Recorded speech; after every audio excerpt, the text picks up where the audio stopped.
آج دنیا کی مشہور ترین نجومی خاتون جین ڈکسن سے بات شروع کرنا چاہتا تھا، لیکن حب الوطنی آڑے آ رہی ہیں۔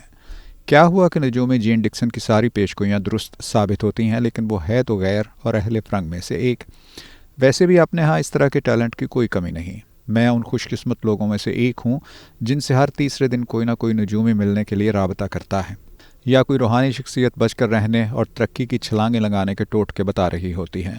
یہ سن کر آپ حیران بھی ہو سکتے ہیں کہ اب پیشگوئی کا سیکٹر بھی مکمل طور پر کارپوریٹ ہو گیا ہے، اور قوم کی خوش بختی سمجھ لیں کہ اس انٹرپرائزنگ شعبے میں خواتین بھی مردوں کے شانہ بشانہ شریک ہو گئی ہیں۔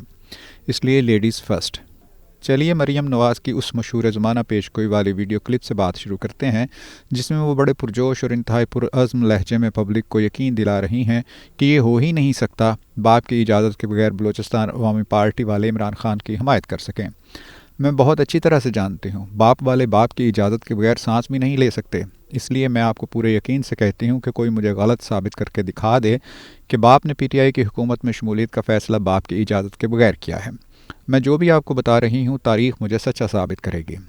ایک اور میڈیا ٹاک کلپ میں مریم نواز کہہ رہی ہیں کہ جب کوئی سیاستدان ان پاپولر ہو جائے، عوام میں جانے سے ڈرے، تو ایسے میں اسے باپ کے ترلے کرنا پڑتے ہیں۔ اس حقیقت سے کوئی بھی انکار نہیں کر سکتا کہ عوام میں جس کی پذیرائی ختم ہو جائے وہ ایسے لوگوں کو ساتھ بٹھاتا ہے۔ پھر سیاسی معجزہ ہو گیا۔ 100% نہیں بلکہ 102% مریم نواز کی پیشگوئی سچ ثابت ہو گئی، وہ بھی 2 دن کے مختصر ترین عرصے میں۔ اب آئیے آپ کی توجہ گزرے ہوئے ان 2 دنوں کے 2 عدد واقعات کی طرف دلائیں، جن میں سے پہلا واقعہ پاکستان کی آدھی ٹوٹی ہوئی پارلیمنٹ کے اندر پیش آیا، جہاں ایک آزاد سینیٹر کی قرارداد اچانک پیش ہوئی جس کی حمایت باپ نے کی، جبکہ اس قرارداد کو میاں نواز شریف کی تائید مزید بھی حاصل تھی۔ اس کے براہ راست ثبوت اردو اخبارات میں قرارداد ایوان میں آنے سے پہلے پچھلے ہفتے کے مخصوص کالم نکال کر پڑھ لیں۔ ان کالموں میں قرارداد کی ایڈوانس حمایت والی ایڈوانس بکنگ کی مشتری موجود ہے۔ اس قرارداد کے وقت ووٹ کو اجازت دینے کے خصوصی انتظامات بھی کیے گئے تھے۔ قرارداد ایوان میں ایسے وقت میں پیش کی گئی جب وہاں گن کر 1.5 درجن محب وطن موجود تھے اور باقی کا سارا ایوان غائب۔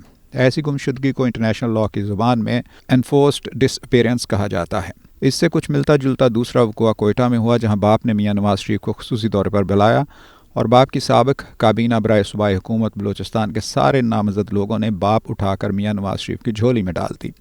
اس وقت میاں نواز شریف کے دوروں اور شمولیتی تقریبات سے ثابت ہو رہا ہے کہ میاں نواز شریف کو خدمت کا کوئی موقع نہیں دیا گیا۔ پورے ملک سے وہ لوگ جو ہر انتخابات سے پہلے اس طرح کی تقریبات کے میزبان ہوتے ہیں، وہ الیکشن کی تاریخ 8 فروری 2024 مقرر ہونے کے بعد اپنے روٹین کی ڈیوٹی پر آ گئے ہیں۔ کوئٹہ والی تقریب میں ان لوگوں نے 75 سال میں 76ویں دفعہ بلوچستان کی تقدیر بدلنے کا فیصلہ صادر فرمایا، بالکل ویسے ہی جیسے اس موقع پر میاں نواز شریف نے اپنے مسلسل انقلاب کو بس کوئی 9ویں 10ویں مرتبہ سے ایڑ لگائی۔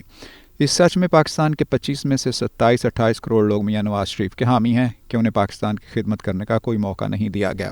عمران خان اور پاکستان کی نوجوان نسل تو خالص گمراہی اور کھلے پراپیگنڈے کا شکار ہے، جو یہ کہتی ہے کہ سال 1981 میں میاں نواز شریف ملک کے سب سے بڑے صوبے پنجاب کے وزیر اعلیٰ لگائے گئے تھے۔ زیادتی کی انتہا دیکھیے، ساتھ یہ جھوٹا الزام بھی لگایا جاتا ہے کہ میاں نواز شریف کو سال 1985 میں الیکٹیبلز کی طاقت سے وزیر اعلیٰ لگایا گیا تھا۔ نوجوان نسل کا گمراہ سوشل میڈیا 1988 کے بارے میں بھی ایسی ہی بے بنیاد خبریں شیر پاکستان کے بارے میں پھیلا رہا ہے۔ میاں نواز شریف کے ساتھ تیسرا ظلم 1990 میں ہوا، جب وہ صرف چوتھی بار اقتدار کی کرسی پر بیٹھے تھے اور پاکستان کو تقریباً جاپان بنا چکے تھے، مگر کسی ظالم نے ان کی کرسی کی ٹانگ کھینچ لی۔ 1997 میں سرور پیلس اور مے فیئر وغیرہ سے گھوم کر میاں نواز شریف کو پھر وزیر اعظم بنایا گیا، لیکن انہیں قوم کی خدمت کرنے کا ایک دن بھی موقع نہیں دیا گیا، اس لیے وہ اپنی خدمت میں جٹ گئے۔ سال 2008 سے پھر میاں نواز شریف سے زیادتیوں کا نیا سلسلہ شروع ہوا، جب ان کے چھوٹے بھائی 1997 کی طرح پنجاب کے وزیر اعلیٰ بنا دیے گئے۔ پی ٹی آئی کے یوتھ بریگیڈ کے غلط پراپیگنڈے کا اندازہ لگانے کے لیے یہ الزام کافی سے بھی تھوڑا زیادہ ہے کہ میاں نواز شریف کو 2013 میں پھر وزارت عظمیٰ کی کرسی پر بٹھایا گیا، ساتھ ہی زبردستی ان کے چھوٹے بھائی شہباز شریف کو پنجاب کی لازوال خدمت پر لگا دیا گیا۔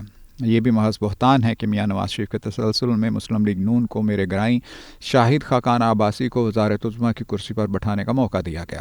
اسی دوران سچی بات یہ ہے کہ 13 اگست 2018 سے 9 اپریل 2023 تک 1700 دن کے طویل عرصے کے لیے عمران خان وزیر اعظم رہے۔ جسے میتھمیٹکس آتا ہے وہ خود حساب لگا کر دیکھ لے کہ سال 1981 سے سال 2023 تک میاں نواز شریف کو خدمت کا کوئی موقع نہ دینا واقعی اس قوم اور آل شریف سے بہت بڑی زیادتی ہے۔